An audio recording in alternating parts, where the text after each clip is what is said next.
어느 지역이 시세가 얼마나 될 것인가가 좀 뚜렷하지 않았어요. 근데 요즘엔 호객 노노도 있고, 그다음에 채팅, 단체 채팅, 오픈 카톡방도 있고, 블로그, 뭐 유튜브, 뭐 그런 분들이 와서 같이 모여서 으쌰으쌰하자 하면 한 곳을 그냥 진짜 막 와르르 가서 사고 빠지고 치고 빠지기 자체는 단타 주식에서 나오는 것들을 하고 있는 게 돈이 된다는 거 알았을 때 저도 혹한 거죠.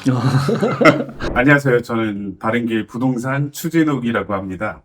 자, 지금 현업으로 부동산 이제 운영을 하고 있고요. 네. 그 다음에 저녁에는 열심히 영상을 찍어서 유튜브에 올리고 있는 유튜버이기도 합니다. 네. 자, 이렇게 초대해 주셔서 감사합니다. 네. 아, 너무 영상 재밌게 보고 있습니다. 아이, 그 부동산 혹시 이름이 바른길 부동산인가요? 네, 맞아. 똑같아요. 똑같으신가요? 유튜브 채널이랑 똑같이 바른길 부동산으로 했습니다. 아, 네. 그렇게 해서 유튜버도 하시고 부동산 중개 현업도 하시고요. 네, 그러면 좀 질문을 한번 드려보겠습니다. 네. 그 요즘에 부동산 시장 이제 현장에서 경험도 하시고 데이터도 보시고 그럴 텐데 좀 어떻게 판단하고 있으신가요? 저 현장에서 느끼는 분위기는 뭐 작년과 별반 다르지 않다. 네. 일단은 반등의 기미는 안 보이고, 그 다음에 뭐 매수자가 뭐 이렇게 줄을 서서 기다리거나 아니면 꼭 사야 되겠다 뭐 이런 느낌은 없어요. 그냥 말 그대로 지지부진한 상태. 네.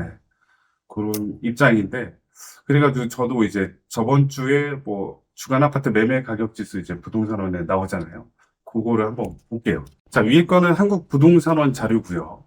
자, 그다음에 밑에 건 KB 부동산 자료인데, 자, 보시면 매매 가격 변동률에 있어서 자, 최근에 이제 저번 주 4월 첫째 주 거거든요. 쭉 떨어졌다가 약간의 오르는 기미가 보인다. 네. 이게 이제 한국 부동산원 자료고, KB 부동산은 약간 다릅니다. 같이 떨어지는 건 맞는데 여기서는 이제 반등의 기미를 보이지 않는다. 네. 그게 좀 다르다고 할 수 있죠. 그럼 이게 지금 그 한국 부동산원 데이터로 봤을 때는 네. 가격 상승을 다시 한다는 건가요? 그러니까 아직까지 상승까지는 아니고요. 왜냐하면 마이너스 상태에서 좀 가고 있어서 상승은 아니다. 하지만 예전보다 이제 떨어지는 가격 갭이 좀 줄어들었다라는 게 이제 한국 부동산원 자료인데 그 KB 부동산은 그냥 뭐 이렇게 반등의 기미는 보이지 않아요. 이 차이가 뭔 차이일까? 근데 이 차이가 언제부터 났냐 보시면 그 전까지 이거는 이제 KB 통계는 비슷하게 가요. 한국 부동산원도 비슷하게 가죠. 네. 박근혜 아니면 MB 정부 때나 박근혜 정부 때는. 근데 문재인 정부 때만 좀 이때부터 격차가 많이 벌어진다. 그러네요. 네. 왜 그런 거지? 그러니까 KB 자료가 훨씬 더 좀 유동성이 커서 높게 오르고 낮게 빠지고 하는데 한국 부동산원은 좀 이렇게 지지부진하게 오르더라도 조금 오르고. 코로나 때 보면은 네. 진짜 KB는 많이 올랐는데 네. 한국 부동산은 안 오르게 나오네요. 그렇죠. 그래서 저는 이제 항상 두 개를 보는데 현업에서 봤을 때 엄청 많이 막 하루가 다르게 뭐 한 달마다 몇 억씩 오르는 네. 경우가 많잖아요. 맞아요. 몇 억까지는 아니더라도 뭐 1억씩 오르는 경우가 있었는데 KB는 어느 정도 수긍을 해요. 그것도 약간 반응을 늦게 하는데 근데 한국 부동산원 자료를 보면 별 차이가 없어. 네. 그렇구나. 아, 왜 그럴까? 예, 일단은 여기 보더라도 실거래 가격 지수 보더라도 실거래 가격 지수는 높게 올랐는데 한국 부동산원 자료는 이렇게 낮게 형성을 해요. 갭 차이가 너무 많이 나는 거죠. 네. 자, 조사 방식에 있어 차이가 있지 않을까 생각을 해요. KB 부동산은 실거래고 자, 한국 부동산원은 실거래인데 적정성 검토까지 들어가고 그다음에 전문 조사자가 뭐 어떤 기준에서 하는지 모르겠지만 일단 전문 조사자가 하다 보니까 뭐 어느 정도 필터링이 되는 건지 그렇죠. 그리고 그렇구나. 또 한국 부동산원이 국토교통부 산하다. 여기까지만. 근데 요게 진짜 그 저도 신문에서 좀 본 것 같은 게 그 한국 부동산원 데이터를 좀 믿기 힘들다. 현장과는 괴리가 있다. 이런 뉴스가 많이 나오더라고요. 그렇죠. 상당히 좀 차이가 많이 나요. 실질적으로 어느 정도 수준이냐면 2020년도 말쯤에 이게 그 갑자기 저희 동네가 이제 남구로 쪽인데 그쪽에 이제 빌라들 매수 문의가 엄청 많이 막 문의가 쏟아지는 거예요.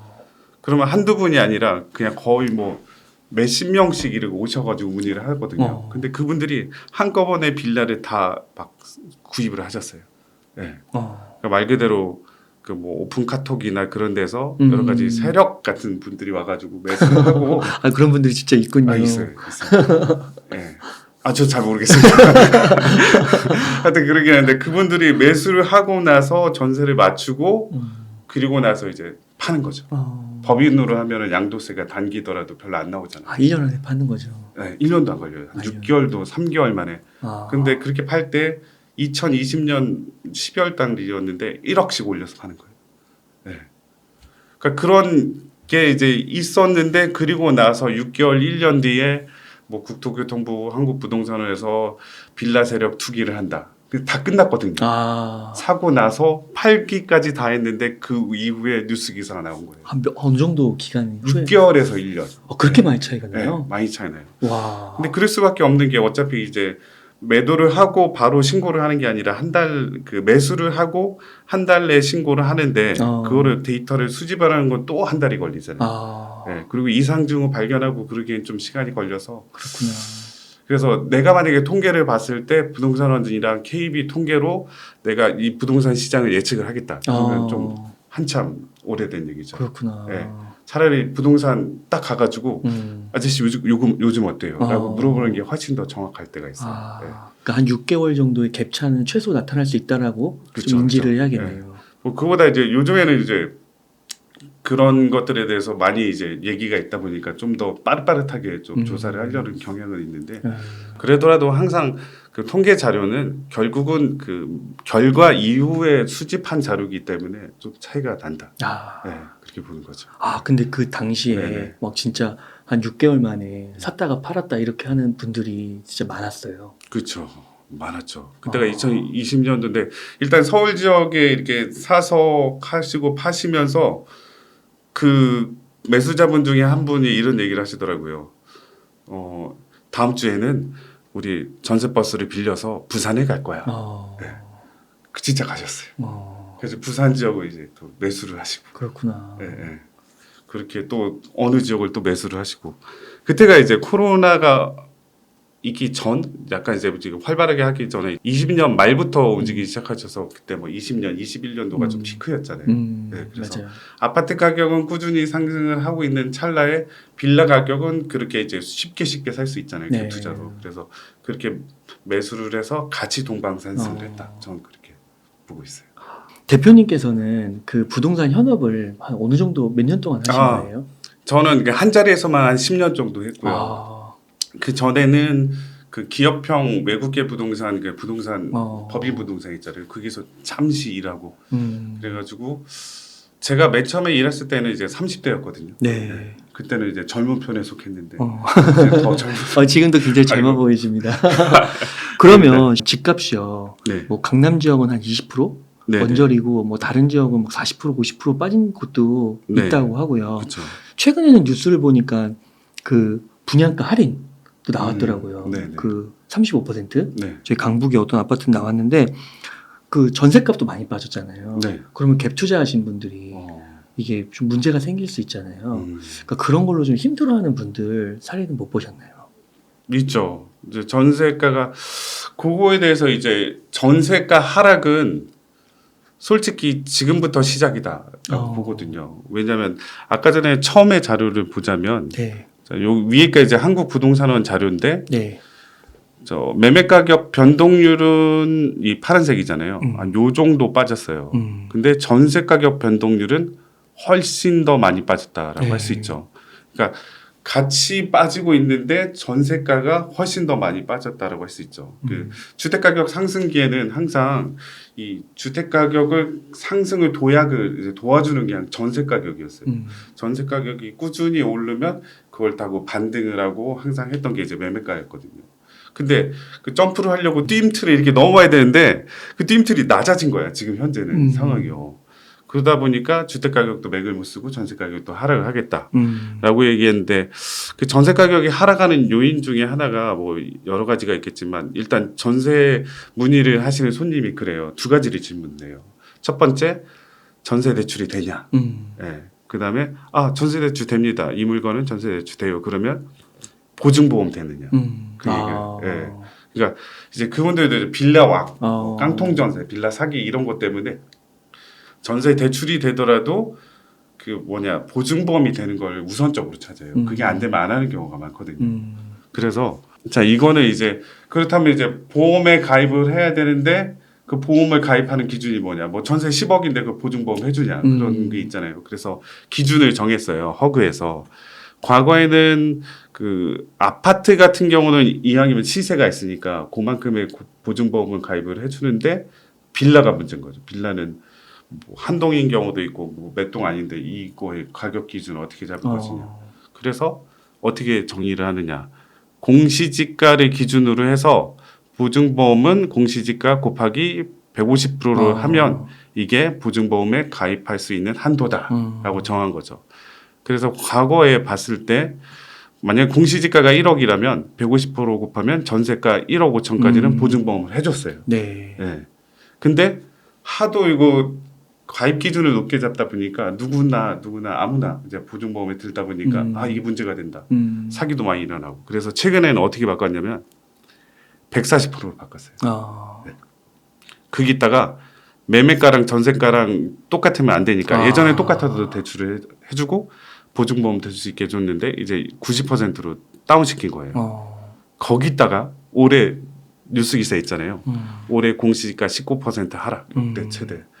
그러다 보니까 공시지가도 떨어지고 가입 기준도 떨어지고 전세가율도 하고 하다 보니까 같은 건물이더라도 최근에 만약에 보증보험에 가입을 하기 위해서는 대략적으로 이제 15% 정도 공시지가 떨어졌다고 치고 하면 1억 언저리가 되는 거예요. 네. 그러니까 옛날은 1억 5천에 전세를 놔줬는데 최근에 새로운 세입자를 받으면 1억밖에 못 받아요. 거의 30% 빠지는 거네요. 그렇죠. 일단 빠지는 것까지 괜찮은데 그럼 집주인이 나가는 세입자 1억 5천한테 대략적으로 5천만 원 갭이니까 그렇죠. 줘야 된다. 줘야 되잖아요. 네. 이게 못 주면 경매 넘어가는 거고. 그래서 어떻게 꾸역꾸역 마력해서 돈을 주면 그때부터 이제 전세가가 그 시세대로 형성이 되는 거죠. 아, 그렇군요. 네. 그렇게 해서 최소 4년은 가겠네요. 그렇죠. 뭐 4년이 갈 수도 있고. 그래서 실질적으로 공시지가는 이번에 떨어졌잖아요. 2023년 1월 1일부터 떨어져서 이제 시작이고 전세가율도 공시지가가 떨어졌으니까 더 떨어지겠네요. 전세가가. 그렇죠. 그러니까 이제 세 개가 떨어진 거예요. 일단 공시지가 떨어지고 가입 기준 150%에서 140% 되고 전세가율도 0.9. 기존엔 그런 거 계산 안 했는데. 그래서 만약에 과거에 전세가 3억이면 최근에는 이제 2억 정도 아니면 2억 넘게 조금 넘게. 네. 그 금액을 이제 주인이 두든지 못 주면은 뭐 이제 경매에 넘어갈 물건이. 그래서 최근에 3월달 자료 보니까 경매가 작년에 비해서 한 60% 70%가 늘었다 그러더라고요. 이제 시작이에요. 그러니까 왜냐하면 지금 전세가 많이 들어오시는 분들은 어떻게 보면 2년 전, 4년 전에 전세 사시는 분들이 나가거든지 하는 거잖아요. 근데 요즘에는 전세 가격이 다 떨어진 걸 세입자들이 알아요. 그래서 내가 지금 전세 가격이 떨어졌는데 난 되게 비싸게 살고 있는. 그러니까 그냥 이사를 간다니까요. 그렇구나. 네. 왜냐면 내가 그 높은 가격에 살 필요가 없어요. 그렇죠. 네. 그래서 주인한테 저 너무 높아서요. 저 가려고요. 이사 나가려고요. 딱 하면 새로운 세입자를 구해야 되는데. 그래서 똑같은 가격이 내놔요. 나 안 돼. 안 나가. 그러면 그때부터 이제 주인 이제 골머리가 이제 돈을 어디서 빌리지. 네. 그런 분들이 진짜 많아요. 지금부터가 올해가 이제 시작이다. 네. 그래서 집값 반등은 어렵다고 보시는 거군요. 그렇죠. 그래서 이제 전체적으로 전세 가격이 하락을 하면 전세 가격을 하락을 하는데 주택 가격은 오를 수 없잖아요. 없죠. 네, 한계는 네. 같이 가야 되는데 그래서 올해는 글렀다. 그러니까 이게 진짜 공시지가가 이번에 진짜 나온 거죠. 3월 22일 기사로 나온 거잖아요. 네네. 거의 최근 기사인데 네. 여기서 이제 전세가가 또 계약이 체결되면 네. 이게 또 진짜 여기서 또 2년 4년 가는 거니까 이제 시작이라고 할 수 그렇죠. 있겠네요, 진짜. 그러니까 물론 이런 경우는 있어요. 1억 5천에 살아도 내가 굳이 보증보험에 안 들고 나는 1억 5천에 그대로 살 것이다라고 하시는 분들이 소수일 것 같은데요. 없죠. 네. 없죠. 왜냐하면 요즘에 보증보험 가입이 꼭 필수라고 생각을 해서. 그러시군요. 그러면 이런 좀 집값 반등이 좀 어려울 거라고 보셨는데